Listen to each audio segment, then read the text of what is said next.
काही कार्यकर्त्यांनी कुठं शेळ्यामध्ये देतो काय देतो असला प्रकार केला तर 2-3 दिवसात एखादा त्याला पक्षातून हद्दपार करा. कोणाला माहितीचे अधिकारी एखाद्या अधिकाऱ्याला त्रास देत असेल तर तसलाही कार्यकर्ता माझ्या पक्षात नाही पाहिजे. वाळूचं ठेके करायचं, कुणाला द्यायचं, ब्लॅकमेल करायचं असला कार्यकर्ता कृपा करून राष्ट्रपात मी स्वीकारून घेणार नाही.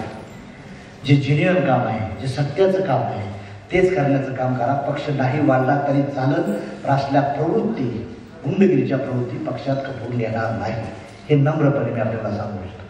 कारण काय करायचं, पक्षाचं बॅलन्स करायचं, लेटर पॅड करायचं, संबंधित एखादा अधिकारी एखादा कोण आहे त्याला ब्लॅकमेल करायचे असल्या भानगडी नाही पाहिजे मला.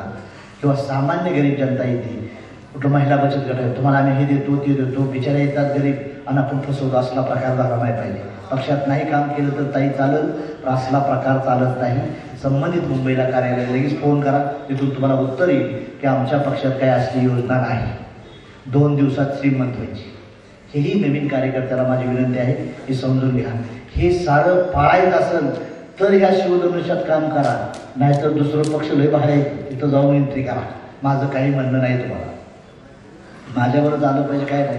मी सातारा जिल्हा सांगली सातारा सोडून देईन, अजून तिकडे राजस्थानकडे घोषित. मला देशाचं सर्कल आहे, कन्याकुमारी ते काश्मीर धरलं आहे आणि मी तिथं प्रयोग करत चाललो. साऱ्या ठिकाणी बी पेरतोय. बी कुठं उगवतंय तिथंच लक्ष दिलं पाहिजे.